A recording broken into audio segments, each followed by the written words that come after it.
Assalamualaikum warahmatullahi wabarakatuh.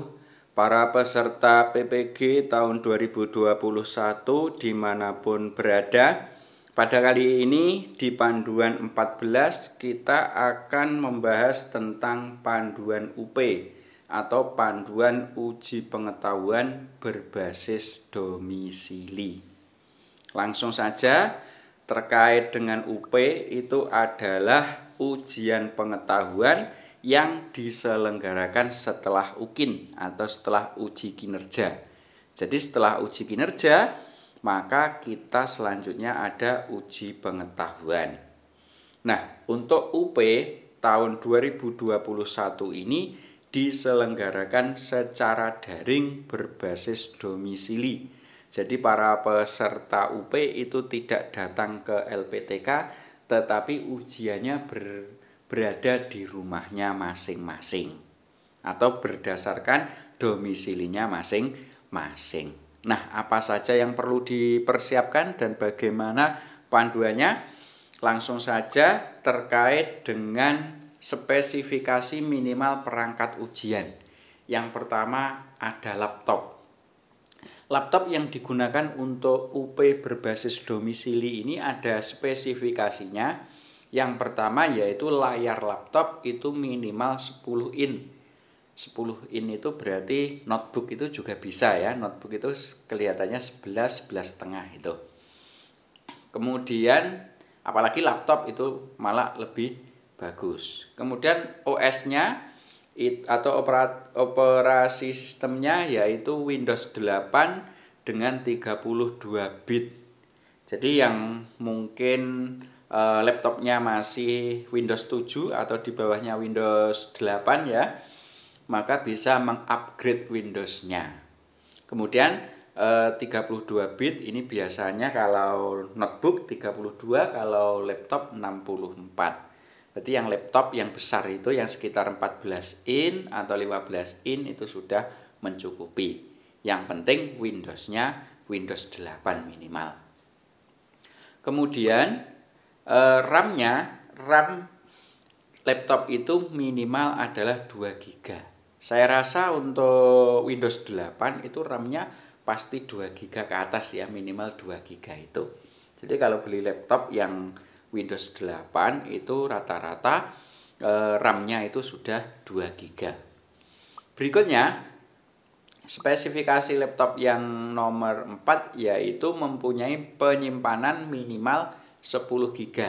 Jadi silakan dicek biasanya di drive D ya, itu harus tersisa atau tempat yang kosong minimal 10 GB. Jadi kalau nanti yang kosong itu misalnya masih 5 atau di bawah 10, ya dihapus untuk hal-hal yang kurang penting atau dipindah dulu di memori yang lain. Jadi memori yang digunakan untuk UP berbasis domisili ini minimal 10 GB. Berikutnya, audio itu berfungsi dengan baik, artinya tidak rusak. Jadi silahkan dicek dulu, cek audionya, nanti rusak atau tidak. Kalau rusak, segera diperbaiki. Berikutnya, yang F yaitu baterainya normal, alias tidak ngedrop. Akan tetapi, kalau seandainya terpaksa ngedrop, bisa diatasi dengan charger ya, bisa dicas. Jadi sambil digunakan sambil dicas. Itu bisa untuk yang F ini, seandainya baterainya tidak normal. Itu adalah spesifikasi laptop. Kemudian perangkat yang kedua yang harus ada adalah HP. Ini tidak salah satu ya, maksudnya tidak salah satu itu tidak disuruh untuk memilih menggunakan laptop atau HP. Yang jelas kalau ini UP berbasis domisili ini menggunakan HP tidak bisa. Lalu HP-nya ini untuk apa? HP-nya ini adalah untuk aplikasi Zoom. Jadi untuk pengawasan. Jadi ketika kita mengerjakan UP menggunakan laptop yang sesuai spesifikasi tadi, kemudian karena ini kita di domisilinya masing-masing, maka cara mengawasinya yaitu melalui HP itu. HP nanti disambungkan dengan Zoom oleh pengawas. Jadi nanti ada pengawasnya yang mengawasi kita menggunakan Zoom. HP-nya bagaimana? HP-nya yang jelas sudah terinstal dengan aplikasi Zoom. Karena nanti yang digunakan untuk mengawasi itu menggunakan Zoom. Berikutnya, baterai juga keadaan normal. Seandainya baterai HP-nya mungkin tidak normal, ya sambil dicas, sama seperti laptop tadi. Berikutnya, sediakan tripod dan stop kontak atau oloran ya. Uluran listrik itu opsional. Artinya tripod ini untuk apa? Tripod ini untuk meletakkan HP. Jadi HP nanti dipasang di tripod karena nanti jaraknya antara kita dengan HP zoomnya itu sekitar 2 meteran. Jadi diusahakan ada tripod. Kalau tidak ada tripod ya mungkin disandarkan di apa gitu ya, di meja atau di buku seperti itu ya. Tapi untuk lebih mudahnya pakai tripod jika punya. Berikutnya stop kontak ini digunakan untuk aliran listrik. Ya jelas kita akan butuh aliran listrik untuk ngecas laptop dan ngecas HP-nya itu.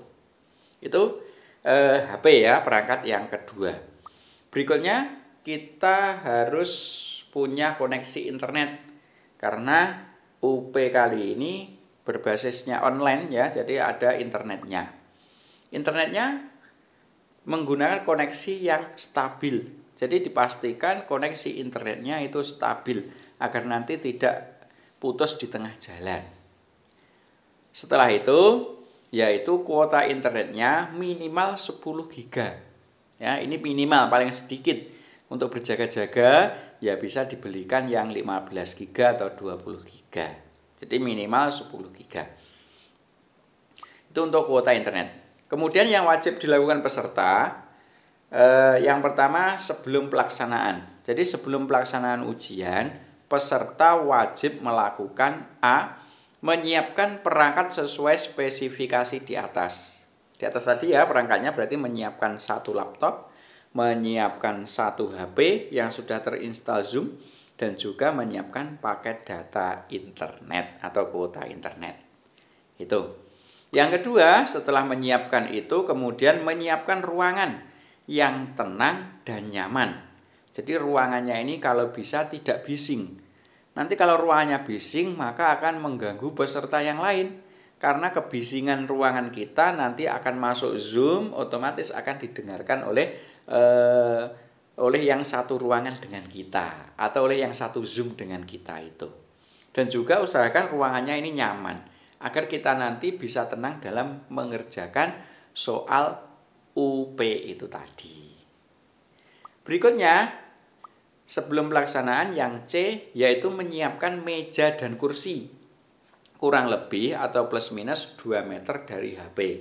Jadi nanti kita menyiapkan atau ruangnya itu diatur sedemikian rupa agar meja dan kursi yang kita duduki itu jaraknya adalah sekitar 2 meter dari HP yang kita pasangi Zoom itu tadi. Dan yang D yaitu menginstal aplikasi Save Exam Browser atau SEB dan file konfigurasinya. Nah, SEB ini nanti akan dipandu oleh penyelenggara UP. Jadi nanti akan dikoordinasi oleh penyelenggara UP terkait dengan Save Exam Browser ini. Berikutnya, sebelum pelaksanaan yang harus dilakukan lagi yaitu mempersiapkan diri sesuai jadwal yang telah ditentukan. Jadi kita harus mempersiapkan diri kita, kemudian kita melakukan ujian sesuai jadwal yang sudah ditentukan. Alangkah lebih baiknya kita melihat jadwal kembali ya sebelum kita melaksanakan ujian. Apakah sudah benar hari dan jamnya termasuk sesinya, itu bisa dicek jauh-jauh hari agar nanti bisa benar-benar siap. Kemudian bergabung dengan grup WA yang telah dibuat oleh pengawas. Nah, grup WA nanti juga akan dihubungi oleh penyelenggara UP. Itu sebelum pelaksanaan. Kemudian ketika pelaksanaan, yang wajib dilakukan peserta adalah mengikuti arahan pengawas selama ujian. Jadi selama kita melaksanakan ujian, kita harus mengikuti apa saja yang diarahkan oleh pengawas. Jadi kita harus mengikutinya. Berikutnya yang kedua, saat pelaksanaan kita harus menyetujui fakta integritas. Nah, fakta integritas nanti juga akan diberikan oleh pengawas. Jadi kita tinggal menyetujui.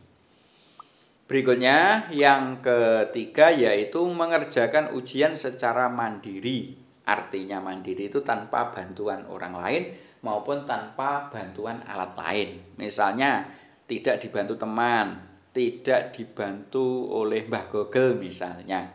Ya, jadi kita harus mengerjakan yakin dengan diri kita sendiri. Yang D yaitu menghadap ke monitor menampakkan wajah 100%.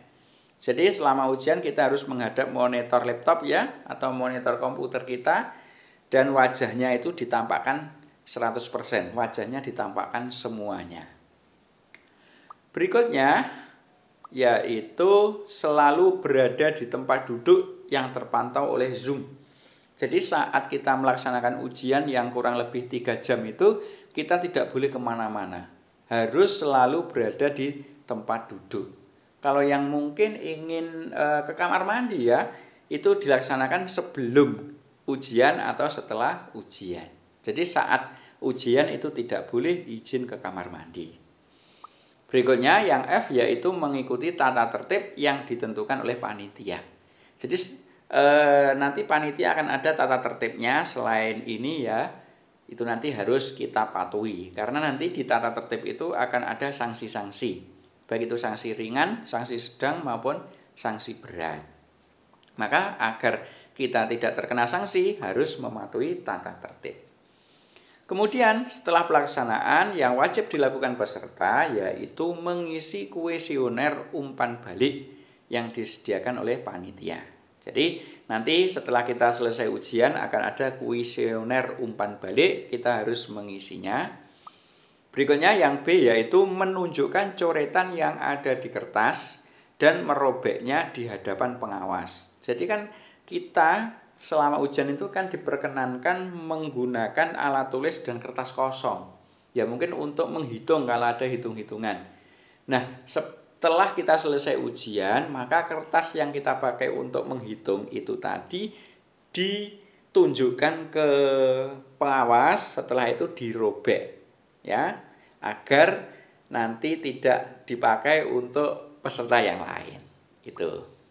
Oke, itu adalah beberapa hal terkait dengan panduan UP. Oke ya.